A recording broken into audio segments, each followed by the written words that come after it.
that my application has been approved. That was one of the best decisions I ever did, till date.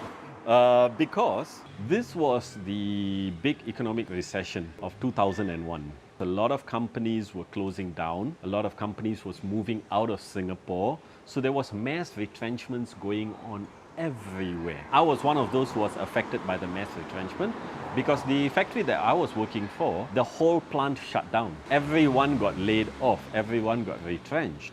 And because this was happening all over Singapore, unemployment rates were high, priority was given for locals to be hired, Singaporeans and permanent residents. If you're not a Singaporean or not a permanent resident at that point of time, chances are you're not going to get hired and you would have to go back. So remember I told you I invited two of my friends. One said no. That friend had to go back to Malaysia at that point of time because he could not stay in Singapore because there was no job.